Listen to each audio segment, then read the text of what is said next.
Muy buenos días, tardes o noches, dependiendo del horario en que se encuentren viéndonos. Es un placer saludarles en esta sexta sección de la materia de Teoría del Estado que se imparte en cuarto tetramestre en la licenciatura en Derecho en la Universidad Ciudadana de Nuevo León. Un placer saludarles, espero que se encuentren todos muy bien. Les dejo esta grabación para que puedan realizar la actividad número 6. Bueno, esta es la quinta sesión, estamos llevando a cabo y la actividad es la número 6, la que se referirá sobre el Estado moderno. Y bueno, este es el bloque que tenemos que estar analizando esta semana. Esperando que todos ya también ya hayan realizado las actividades anteriores. Esta es la última semana ya que tenemos para poder realizar cualquier actividad que se les haya atrasado. Están todas abiertas, desde la 2 hasta la 5, que es esta, bueno, la 6, perdón, en la quinta sesión. Y bueno, tendremos hasta el 23 de febrero para poder realizar todas estas actividades. ¿Qué es el 23? ¿Qué pasa? Es el examen parcial. Este ya se encuentra también abierto, visible, bueno, no abierto, sino visible, y inicia el 23 de febrero hasta el 1 de marzo de este año 2026. Y bueno, ya estaremos analizándolo. Creo que no tenemos sesión en este bloque, ya que, pues bueno, así no lo marcan, pero de una vez les hacemos la indicación. Antes de entrar al Estado moderno, quisiera hablarles nada más que la siguiente semana es crucial para ustedes. Es una evaluación parcial en donde pues son 3.5 de su calificación total la que se está considerando. No dejen de realizar esta actividad. Aquí tienen ya de qué vendrá. Pues bueno, el contenido será muy similar a todas las preguntas que estuvimos realizando en estas semanas. Por eso siempre les hacía la indicación que es esencial estar semana a semana con sus actividades, porque pues bueno, ese es el fruto de lo que de lo que está lleno este examen parcial, por decirlo metafóricamente de una manera. Y pues bueno, aquí sí se restringe un poquito más, tan solo son 2 intentos, y aquí les mencionamos, y tienen 60 minutos, igual el mismo tiempo de las actividades. Y aquí el detalle que son 30 preguntas, sube el porcentaje de preguntas, son 20 más, y pues bueno, claro está que también el banco de preguntas es más extenso. En ese sentido, aquí también se les menciona todas las unidades que estarán viniendo desde el inicio como el objeto de la teoría del Estado hasta el final, que es esta unidad 5, el Estado moderno, que estaremos viendo en estos momentos.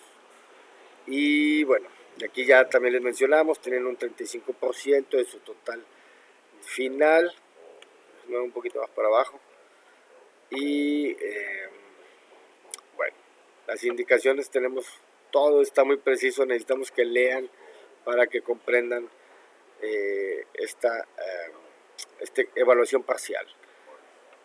Tenemos como el objetivo que esta evidencia de aprendizaje servirá para informar tanto al estudiante como al profesor sobre el estado de los avances del alumno hacia las metas formativas del curso, demostrando los conocimientos que ha adquirido sobre la materia de teoría del Estado en esta primera parte, y al final del curso podrá comparar con todo lo aprendido durante este mismo, adquiriendo así un aprendizaje significativo sobre la materia. Créanme que ese es el objetivo, que cambiarles el modo de pensar, ¿no? De iniciar con qué es la teoría del Estado, a finalizar estos 4 meses y ya comprendiendo cuántos autores, cuántos personajes, algunos muy célebres, entregaron su tiempo, su vida, su existencia en crear estas teorías, ¿no? Entonces, ese sentido para mí sería un gran honor y placer que ustedes llegaran a comprender esta lindísima materia de la teoría del Estado, en la cual estamos inmersos también. Ahora ya también ustedes se dan cuenta que son parte también del Estado en ese elemento esencial que es la población. Pero bueno, continuamos con el examen. Estará abierto, ya lo revisé, yo ya estoy en progreso, ya lo estoy haciendo. Y pues bueno, tienen 2 intentos, perdón, 1 hora. Y inicia el lunes 23 de febrero, ¿ok? Ese mismo día también ya cerramos todas las actividades. Aquí también les dan algunas recomendaciones. Repasa tus apuntes, comparte lo que sabes con otros, descansa bien para tu examen y haz tu examen y gana 3 puntos. Bueno, ahí estamos, creo que son 3.5 en ese sentido. Así está repartido, pero aquí le pusieron 3 puntos. Perdón. Y ya la próxima semana les estaremos abriendo también las siguientes secciones. Todavía tengo aquí que abrir una sección también. Me comprometo la siguiente semana también ya ver las actividades de regularización y puntos extras. También para cuando ya ustedes finalicen el examen. Si a alguien no le fue muy bien, que digamos, pues bueno, ya estar considerando esas actividades de regularización que también son como puntos extras, ¿no? Pero bueno, lo veremos la siguiente semana. No nos adelantemos. Ahora sí, lo que nos corresponde a esta semana, la semana anterior habíamos visto el desarrollo histórico de la ciencia política, cómo se fueron dando estos pensamientos, ¿no? De San Agustín, Santo Tomás de Aquino, Maquiavelo, todos los filósofos, Rousseau, Engels. Bueno, ahora ya entramos a esta concepción más actual, ¿no? Y también es como se le da origen a los bueno, hablemos del objetivo en sí. Conoce los orígenes históricos del Estado, iniciando por el denominado moderno y hasta el pensamiento ilustrado, revisando la teoría política más relevante de la época. Este es el objetivo que estaremos viendo en este capítulo 5, el Estado moderno. Ya saben, aquí le dan clic, o oprimen, o abren, y tendrán las indicaciones para realizar su cuestionario autoevaluable del análisis de lectura sobre el Estado moderno. Y pues bueno, totalmente similares las actividades anteriores, son 10 preguntas, aquí son 10 preguntas, no como el examen que son 30, y 60 minutos, 3 intentos. Tranquilamente ustedes pueden estar analizando el texto para poder estar contestando asertivamente sus preguntas. La información para esta actividad la tendrán en la 121 a la 147 en la unidad 5 del Estado moderno, el libro de teoría del Estado de nuestro autor Francisco Javier Juárez Jonapa, que se encuentra ahí en el apartado de lecturas y lo pueden ustedes estar revisando y ya lo deben de tener descargado y en su carpeta de teoría del Estado. Y bueno, aquí el objetivo de esta sesión es que el estudiante conoce los orígenes históricos del Estado, iniciando por el denominado moderno y hasta el pensamiento ilustrado, revisando la teoría política más relevante de la época. Ya se los había mencionado, pero se los vuelvo a mencionar. Tenemos hasta ahora sí, 23 de febrero, como todas las otras actividades, y ya nos damos prórroga, o salvo alguna persona ahí que me pueda comprobar que tuvo algunos detalles en este primer comienzo del tetramestre, pues bueno, ahí tendremos ya alguna benevolencia hacia esa persona. Pero igual esperemos que todos todavía aprovechen esta última semana en donde estarán abiertos todas las primeras actividades. Bueno, vamos a ahora sí iniciar. Aquí, como ya se pueden dar cuenta, ya hay 14 personas que ya realizaron esta actividad. Vamos a dar inicio con la explicación. Tengo que salirme de aquí y tengo que abrir acá y aquí vamos a presentar. Perdón, voy a tomar un poquito de agua. Andamos un poquito también malitos de la garganta, pero aquí estamos presentes. La unidad 5, el Estado moderno. Lo voy a hacer un poquito hacia abajo para no distraer y que no interferir ahí en las imágenes o en los textos de la presentación. Pero aquí estamos abajo, no nos vamos. Es la unidad. Ahí disculpen también los ruidos externos que pueden llegar a estar escuchando. Estoy en un área abierta y bueno, se complican a veces las situaciones del audio. Una sincera disculpa ante todo. La unidad 5 es el Estado moderno, los orígenes históricos y pensamientos políticos y teoría ilustrada. Ya leímos 2 veces el objetivo, queda además volverlo a leer, pero bueno, son los orígenes históricos del Estado, desde el surgimiento del Estado moderno hasta el pensamiento de la Ilustración. Primeramente en el 5.1 estamos viendo que esto vamos a ver nada más remembranza de todo lo que estaremos viendo más adelante. El concepto de Estado moderno, desde el Renacimiento, el estatus, el advenimiento del Renacimiento marcó el fin de la Edad Media y el inicio de una revolución de conocimientos. Maquiavelo bautizó esta nueva entidad como lo Stato, dotándola de pretensión conceptuales y de realismo político. Posteriormente, en el siguiente capítulo, estaremos viendo en el 5.2 Nicolás Maquiavelo, la autonomía de la política, y nos menciona este célebre autor que separa la ética de la política. Su enfoque se centra en cómo obtener y mantener el poder estatal. Es considerado el primer pensador político moderno por su enfoque pragmático y empírico del Estado. Para muchos muy honrado y para muchos otros también muy deshonrable el pensamiento de Maquiavelo, ¿no? Nicolás Maquiavelo. Y también estaremos viendo ya en el 5.2 Bodino y Robert Filmer.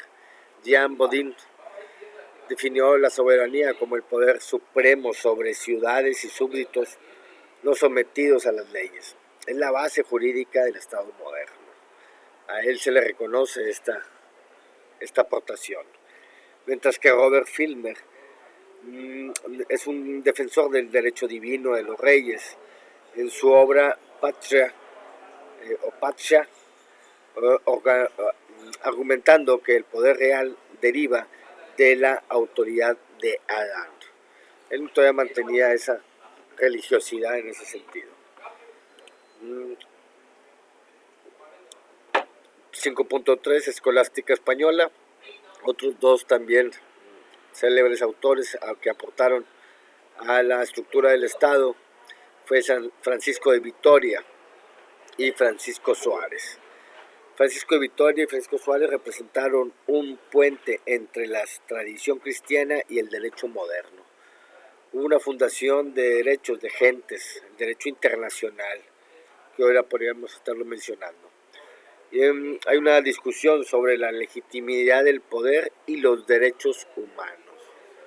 Esas son las aportaciones que nos hacen estos 2 autores españoles. En el 5.4 veremos la aportación de Hobbes y Locke, John Locke. Thomas Hobbes y John Locke, primero con su célebre también texto de El Leviatán, el Estado como ve al Estado como un contrato para evitar la guerra de todos contra todos, el poder absoluto necesario para la paz. Tiene que haber un rector, ¿no? Tiene que haber una autoridad para él y mantener la tranquilidad, ¿no? Y John Locke, el padre del liberalismo, el Estado debe proteger la vida, libertad y propiedad. Es el derecho a la rebelión si el soberano falla. Esos son los pensamientos modernos que llegaron a tener estos autores. 5.4, el pensamiento de Ilustrado. Aquí ya vienen dos también grandes autores, Rousseau y Montesquieu, mientras que el primero dice que la voluntad general como fuente de soberanía legítima y el hombre nace libre, pero en todas partes está encadenado. Es el pensamiento de Jean-Jacques Rousseau.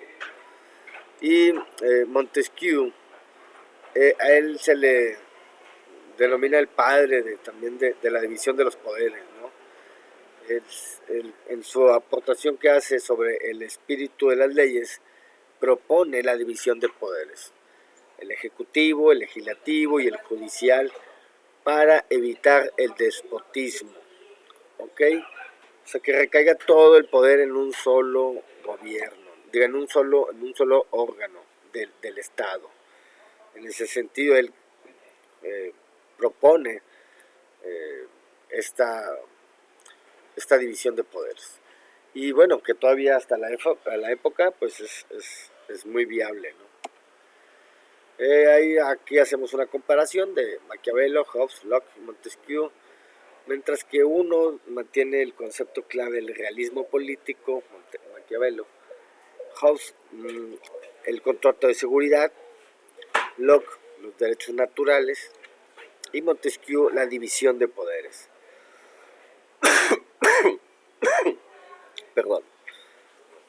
Para Maquiavelo la naturaleza del poder es pragmático y autónomo, mientras que para Hobbes es absolutismo e indivisible. Y Locke es un gobierno limitado y liberal. Y Montesquieu propone el equilibrio institucional, ¿no? En esta naturaleza del poder que se está dando en los estados. 5.5. En nuestros días hay una fragmentación de estas teorías tradicionales.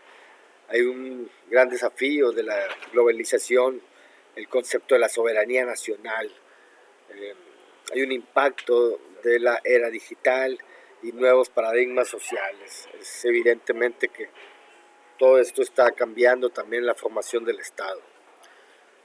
Hay una mapa de la evolución del Estado, el absolutismo, el liberalismo y la democracia. Y ahí están los autores que defendían estas formas de gobierno. Bodino, Hobbes, Filmer mantenían su postura absolutista, mientras que el liberalismo pues, fue de Locke y Montesquieu. Y ya la democracia se le presume a Rousseau y la voluntad general del pueblo, ¿no? Bueno, aquí dejamos la primera parte que estamos viendo.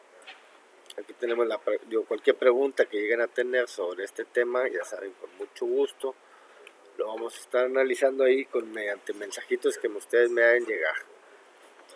Pasamos al primer punto que estábamos viendo y nos referimos al concepto de Estado moderno, y este pensamiento político es pues todavía rige mucho en nuestros días, y se le concede mucho a Maquiavelo, ¿no? En ese sentido.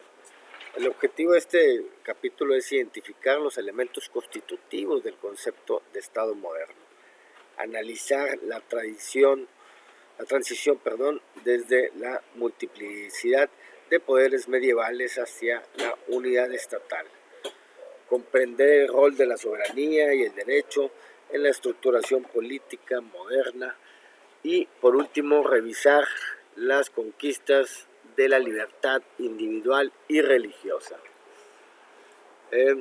Hay una separación de la Edad Media. Aquí entramos ya al Estado moderno y dejamos de estar en la Edad Media, y nos menciona ahí que es hacia la unidad.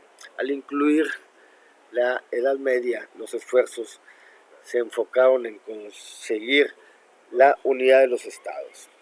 Se buscaba superar el desorden y la multiplicidad de poderes que impedían cumplir los fines de la comunidad política.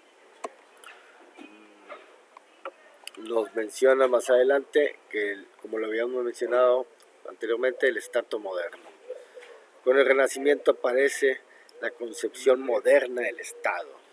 No se tenía, hay que comprender que anteriormente no se tenía esa concepción. O sea, no se consideraba el Estado como tal, como lo vemos hoy en día, ¿no?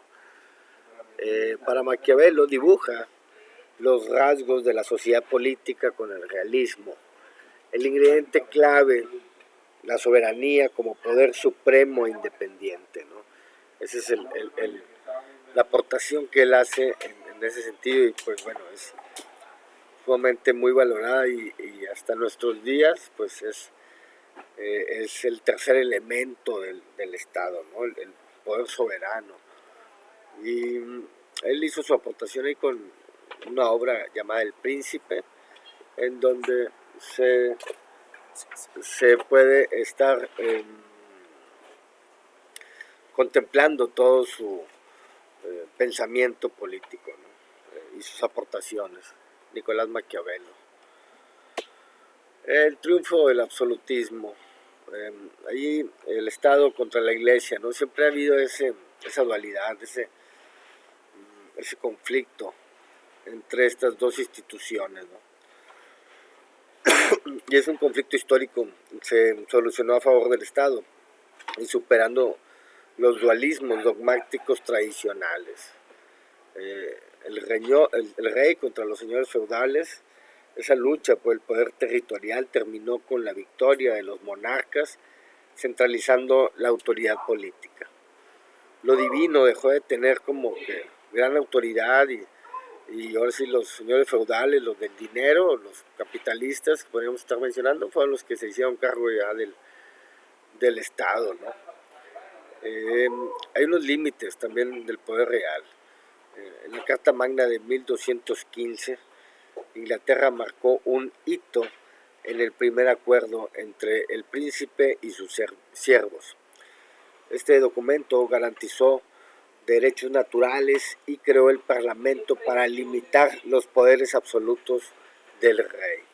Ahí ya crea un contrapeso del rey, ¿no? Se podríamos estar diciendo, ¿no? Y ese es el Parlamento que lo señala aquí el texto. Hay una unidad territorial y administrativa. Según George Jelinek, el absolutismo fue la primera solución en Occidente tras Roma para unificar al Estado.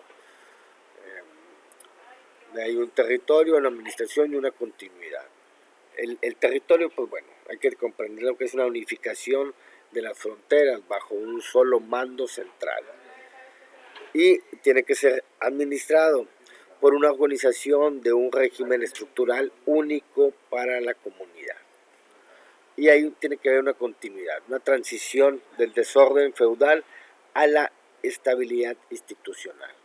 Esto es lo que se vino dando, la aportación de este autor, Jelinek. Nos habla también sobre el nacionalismo moderno en este punto.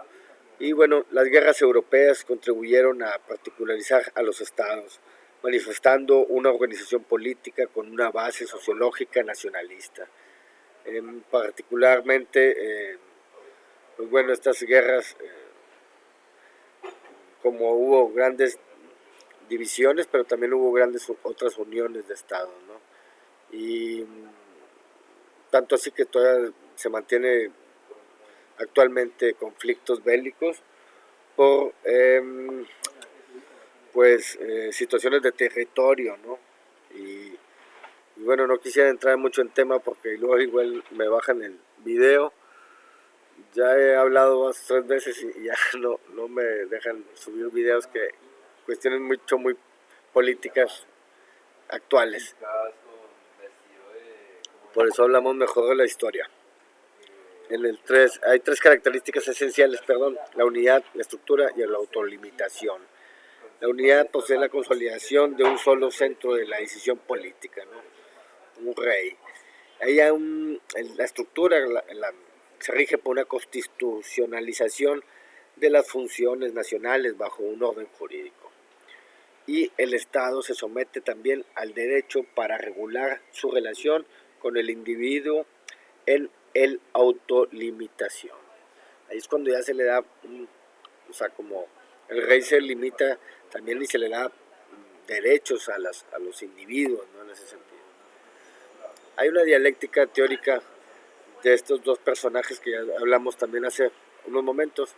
Thomas Hobbes tiene una visión de Estado, una fortaleza unitaria y suprema y una relación social con una voluntad superior a cualquier otra. Y eso lo mencionan ahí en su texto de Leviatán. Mientras que Juan Jacobo Rousseau, él tiene una visión del Estado con un retorno al dualismo, el Estado-Iglesia, una relación social, teoría de la religión civil y voluntad general. Que de alguna otra manera muchos estados todavía siguen manteniendo estas particulares formas de gobernar. Hay una conquista de la modernidad, hay barreras en el poder y bueno, la libertad religiosa y la libertad individual se convierten en límites infrancables para el Estado. Y la estructura democrática consagra derechos humanos y garantías individuales en las constituciones modernas. Se les conceden a las personas, a los individuos ya sus derechos naturales, ¿no? Pero ya se plasman en constituciones y de los propios estados, ya, válgame la redundancia, pero constituidos. Bueno, aquí dejamos también, este primer capítulo. Cualquier duda, cualquier comentario, ya saben, nos hacemos unos mensajitos y les resolvemos. Si no entendí algún tema, no entendí, o igual y podemos entrar al debate de alguna otra postura de estos autores, pues con mucho gusto estamos para ayudarnos y para servirle. 5.2, estaremos nuevamente hablando de estos autores y pues bueno, hablamos de que es la teoría del Estado y son las teorías que estos autores nos heredaron, ¿no? Y bueno, es el pensamiento político moderno. Para Maquiavelo, Bodino y Filmer es el nacimiento de la razón del Estado. Y aquí los tenemos presentes. Válgame que me ha dado la tarea de hacer estas presentaciones más bonitas, más de alguna otra manera con imágenes más representativas para que se vean más atractivos todos los textos. En el contexto del siglo XVI surge el Renacimiento, hay una reforma y hay una unificación nacional. Hay un renacimiento y una reforma protestante. El antropocentrismo renacentista desplaza al teocentrismo medieval, revalorizando la razón humana. Hay un fortalecimiento de las monarquías, hay una ruptura de la Unión Católica Europea y el nacimiento del Estado moderno. Del siglo XVI es cuando se da esta apertura. Para Nicolás Maquiavelo, el realismo es el padre del realismo político y la razón del Estado. La autonomía de la política separa la política de la ética y la religión. El fin justifica los medios sin el objetivo es la estabilidad y la unificación del Estado. Considera al hombre como perverso y egoísta por naturaleza, necesitando un Estado fuerte para mantener el orden. Ese es el pensamiento que tenía este célebre autor y bueno, que vivió de 1469 hasta 1527 y es para algunas personas es muy célebre, lo admiran, y para algunos otros es con unos pensamientos no muy admirables, se podría estar diciendo. El pensamiento político moderno, la autonomía de la política y la soberanía absoluta. Mientras que para Maquiavelo el fin justifica los medios Un Estado fuerte requiere astucia y virtud. Para Jean Bodino, la soberanía es el poder absoluto y perpetuo de una república y no sujeto a las leyes. Ese era el contraste que tenían estos dos autores de esta época. Y bueno, hay una razón del Estado y poder, una racionalidad, hay una seguridad y hay un pragmatismo. La primera de ellas es el progreso, depende de la acción humana calculada, no de la intervención divina. La seguridad, la misión del gobernante es garantizar la paz y el orden social sobre todo valor moral. Y la última, el pragmatismo, es un uso de la astucia, el engaño y la crueldad si el interés del interés de la patria lo requiere. Si el interés de la patria lo requiere. El Príncipe, en la obra de Maquiavelo, lo señala aquí el autor como una astucia y una virtud. Publicada en 1513, esta obra define al gobernante ideal como alguien amoral, indiferente, entre el bien y el mal. La grandeza de los crímenes borrará la vergüenza de haberlos cometido. Maquiavelo busca un realismo práctico, lo que es, no lo que debe ser. Es un pensamiento radical en esos momentos y que hasta hoy en día, como les menciono, muchas personas lo siguen celebrando, adorando, ¿no? Luego Jean Bodino en la sistematización de la soberanía. Este autor vivió de 1530 a 1596 y su obra que lo representa es la República. Es la soberanía absoluta. Define la soberanía como el poder supremo sobre ciudadanos y súbditos no sometidos a la ley. Para Bodino, el soberano tiene la facultad exclusiva de crear y derogar las leyes. Es la base necesaria para la prosperidad y el orden, así lo menciona este célebre también autor. Hay tres formas de gobierno, nos señala aquí también, que es la democracia, la aristocracia y la monarquía. La democracia, pues bueno, es el pueblo como el cuerpo posee el poder soberano y absoluto.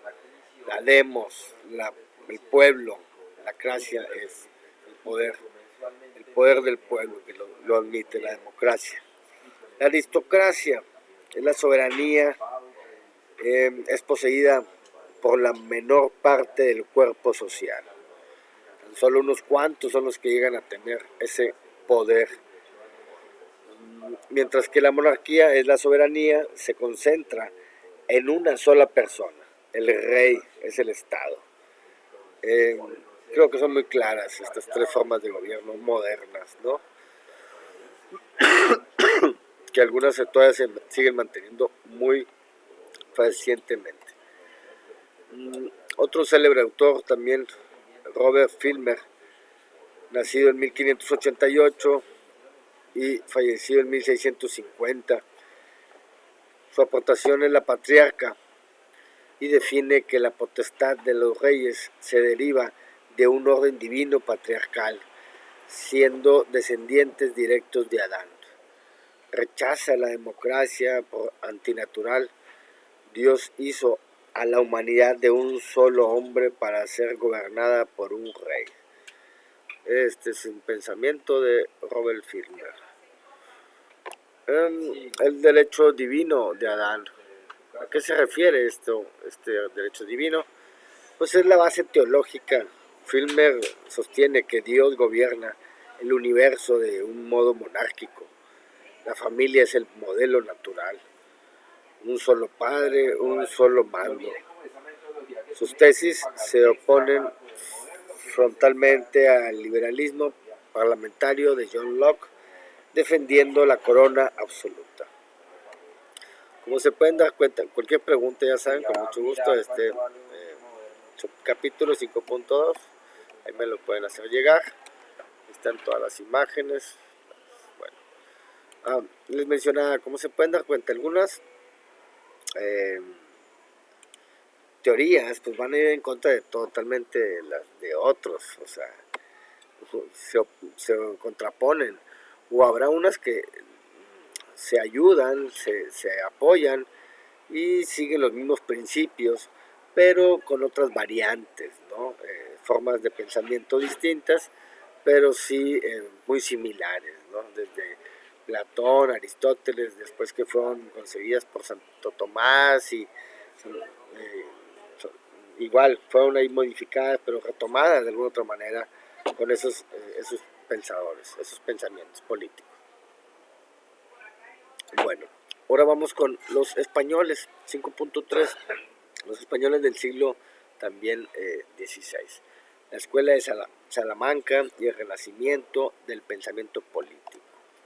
El objetivo de este subcapítulo 5.3, identificar y comprender las ideas centrales que definieron el pensamiento político español en el siglo de oro.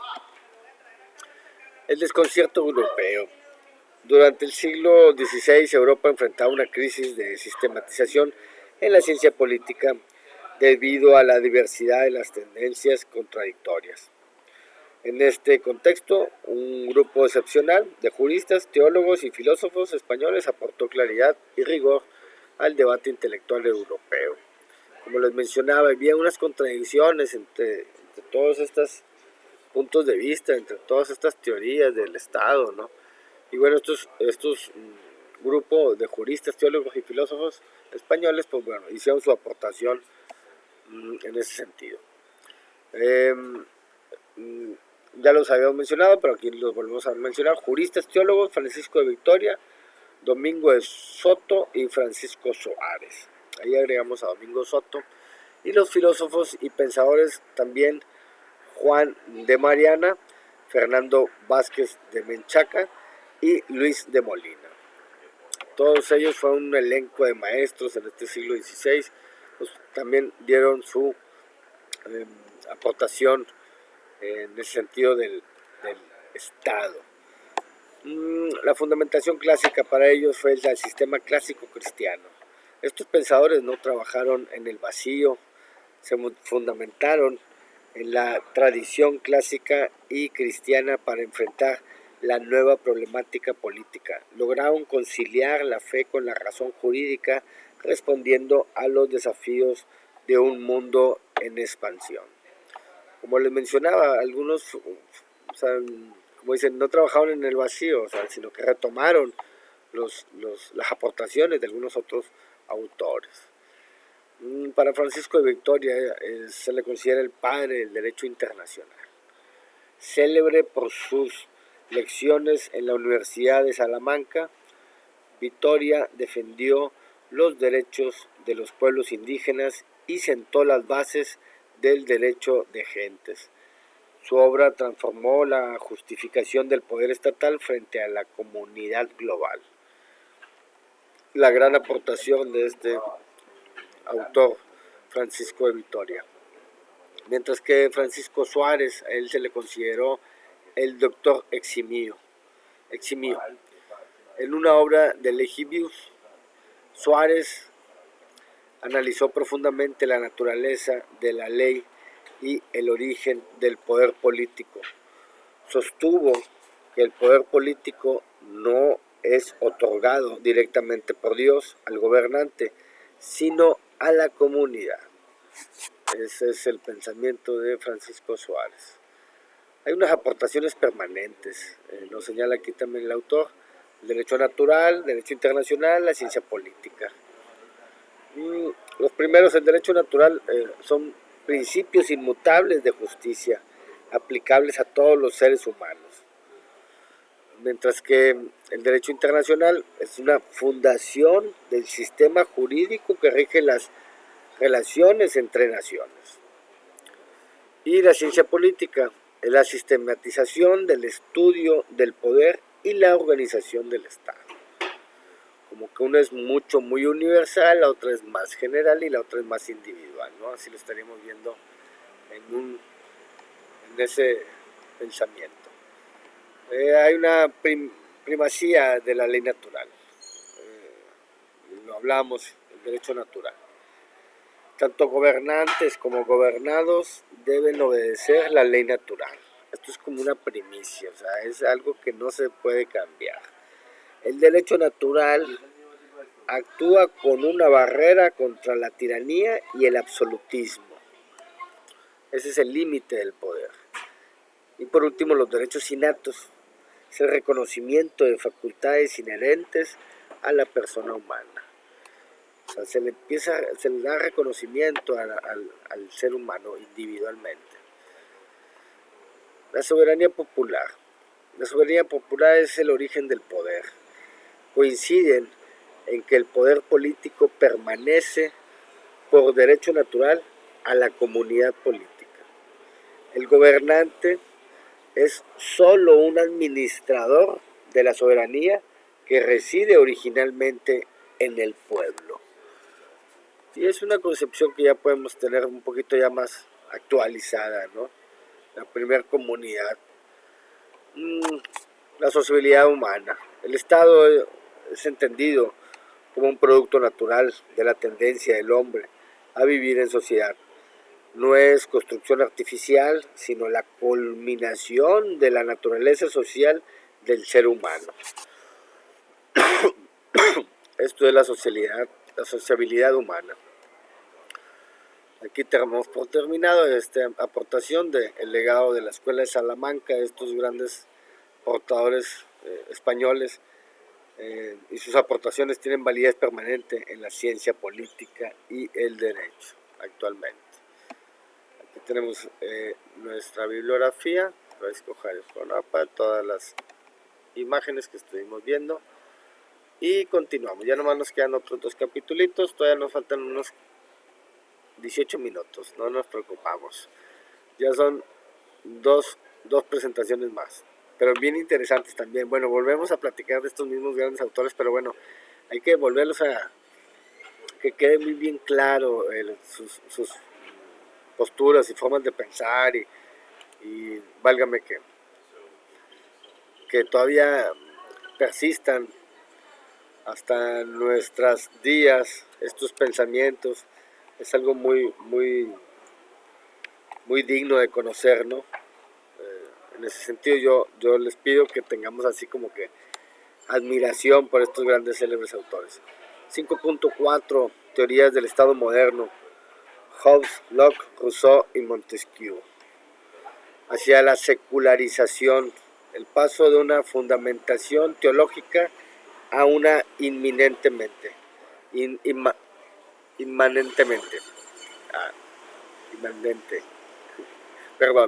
nacimiento de la soberanía nacional frente a las viejas dinastías y la influencia papal se repitió. Thomas Hobbes, padre del Estado moderno, propuso una soberanía indivisa basada en argumentos racionales y psicológicos. El Estado surge para garantizar la seguridad de los ciudadanos ante la naturaleza violenta. Su texto, el Leviatán, en 1651, nos señala el Dios mortal, el garante de la paz y el orden social frente al estado de guerra natural. También nos habla sobre un pacto social, nace del miedo mutuo, los individuos ceden poder a cambio de protección. La soberanía absoluta es la concentración del poder en el monarca para evitar la desgregación social, los límites que son la seguridad. Si el Estado no protege la vida, cesa la obligación de obediencia. El Estado tiene que estar fuerte, tiene que los individuos obedecerlo, en este pensamiento de Leviatán. John Locke, Fundamentos del liberalismo, postuló que el Estado, postuló que el hombre nace con derechos naturales que el Estado debe proteger. El derecho a la vida, el derecho a la libertad, el derecho a la propiedad. Son ejemplos de este pensador. El pacto social no conduce al absolutismo, sino a un gobierno limitado por la voluntad ciudadana. Así también nos lo señala este autor.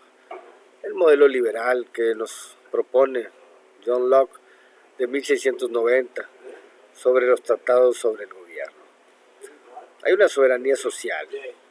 El pueblo tiene el derecho de modificar el legislativo a derrocar gobernantes tiránicos. Hay una separación de poderes, ahí lo mencionábamos, elección periódicas y también una constitución escrita. Esto es lo que nos aporta John Locke en su modelo liberal. Y mientras que Juan Jacobo Rousseau, el buen salvaje, así lo menciona también el autor, contrario a Hobbes, ve al hombre natural como un tímido y bueno.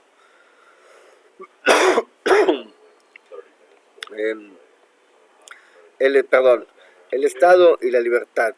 El Estado nace para proteger la propiedad y recuperar la libertad bajo una nueva forma, la República Democrática. Esta es la aportación de Juan Jacobo Rousseau, también con la voluntad general, la soberanía popular. El poder pertenece al pueblo y no puede ser representado ni delegado. Siempre buscando un bien común, la voluntad mayoritaria es la regla de lo justo y el origen de las leyes. El hombre nace libre, pero todas partes está encadenado. Este es el pensamiento de Jean Jacobo Rousseau. Y bueno, por último estaremos viendo el Barón de Montesquieu. El espíritu de las leyes, esa fue su aportación. Propuso una física de las sociedades humanas. Las leyes proceden de relaciones necesarias debidas de la naturaleza de las cosas, el clima y la historia.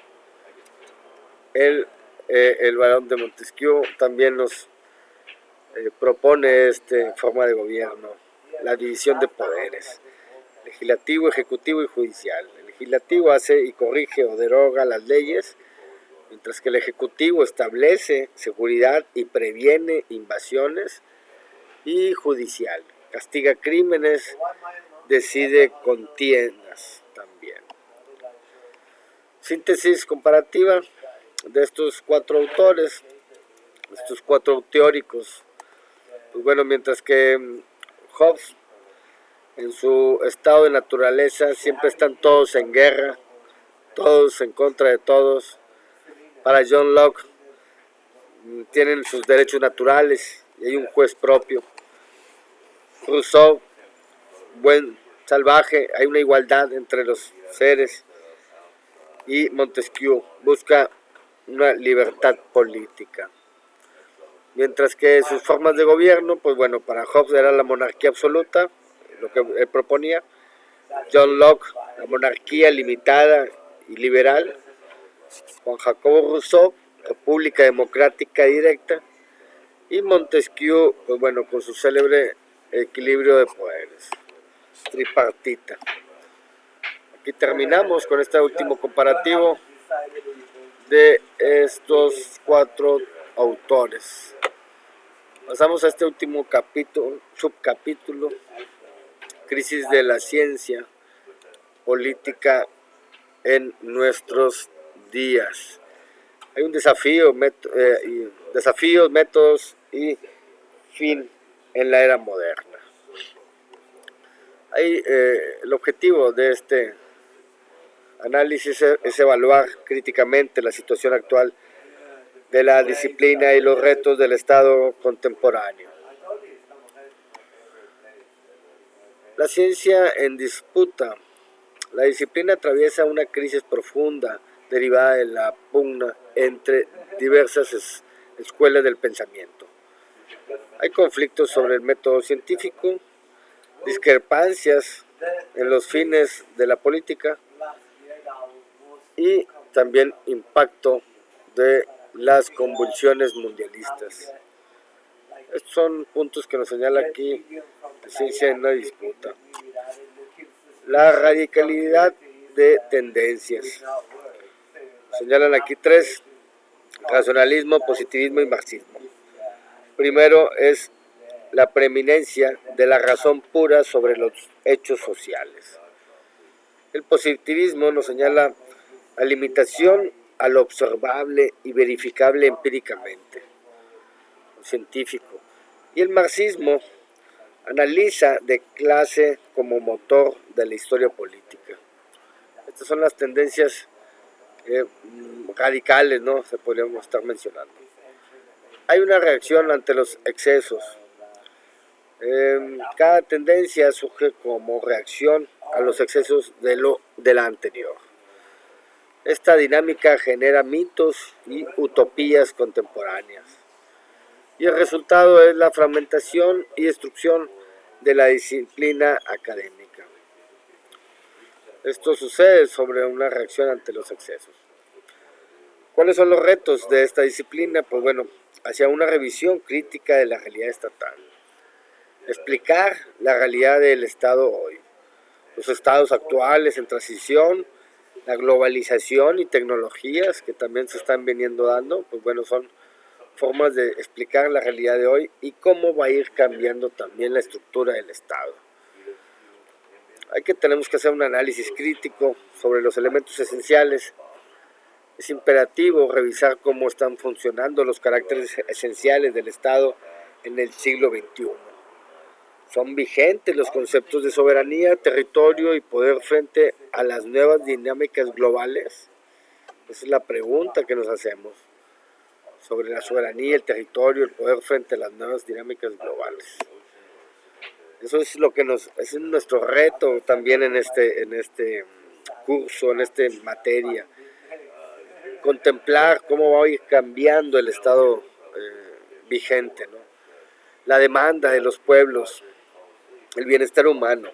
La ciencia política debe buscar las respuestas que la sociedad exige para alcanzar los mejores niveles del bienestar, la calidad de vida y felicidad y la justicia social y verdadera. Son los principios que de alguna otra manera busca el bienestar humano.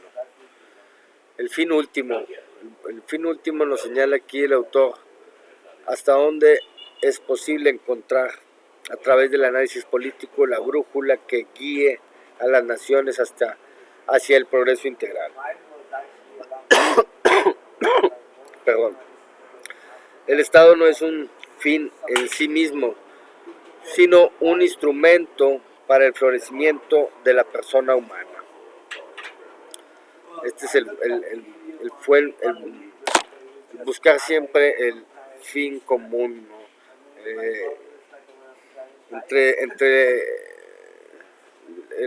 Las mayores grupos poblacionales pues serán los más agraciados con buscando buen fin común. Por último, aquí ya dejamos cualquier pregunta, duda hacia esta nueva ciencia que se puede llegar a dar, la revisión críticamente, la forma en que cómo funcionan los elementos de Estado hoy en día, es nuestro reto como estudiantes de esta materia de teoría del Estado. Créanme que me gustaría mucho ahí leerlos en los foros para poder estar contemplando ahí también sus aportaciones sobre lo que están aprendiendo de esta materia. Aquí ya damos por concluido, son 5 subcapítulos, o bueno, son la unidad y estos son capítulos, o como los quieran llamar, pero bueno, aquí damos 5. Voy a aparecer aquí estamos. Posteriormente estaremos viendo la unidad 6, el Estado y el Derecho. Esto ya será después del examen parcial que estaremos llevando la semana próxima, del 23 al 1 de marzo. Bueno, estas son las presentaciones. Vamos al área de el aula virtual. Ya saben, cualquier duda, cualquier pregunta de las dos materias que tengo, de los dos aulas que tengo a mi cargo, con mucho gusto ahí se las resolvemos. Nada más tan solo especifiquen su nombre y en qué aula se encuentran, teoría del estado A, teoría del estado B, y con mucho gusto les vamos a responder ahí en la inmediatez de lo posible sus mensajes, sus preguntas, sus dudas. Y pues bueno, no dejen de prepararse para el siguiente semana, es crucial su examen parcial. Ya lo tienen abierto, ya tienen visible, no hábil, porque se va a abrir hasta el 23. Yo no los veo hasta el 2 de marzo. Ahorita estamos martes, se me pasó a hacer el lunes porque he tenido problemas con el internet, pero aquí estamos presentes para que ustedes vean esta sesión. Y bueno, nos vemos hasta el lunes 2 de marzo, primeramente Dios. Ahí estaremos ya en esta sesión y bueno, ahí estaremos subiendo la grabación para explicarles ahora sí el tema que les mencionaba, el Estado y el Derecho. Y bueno, retomaremos así nuevamente semana a semana cada una de estas actividades y hasta llegar al examen final. Esperemos que todos tengan ahí un muy buen rendimiento y que acrediten en primera oportunidad su materia. Bueno, me despido, creo que vamos concluyendo muy bien a tiempo, casi una hora estuvimos analizando este capítulo muy interesante de estos grandes pensadores. Créanme lo que ahora sí que entregaron sus vidas, su tiempo en crear estas teorías, estos pensamientos que hasta hoy en día nos vienen influyendo a nosotros, ¿no? Entonces, créanlo, qué tan célebres son que hoy en día todavía sus obras se mantienen vigentes, ¿no? En ese sentido.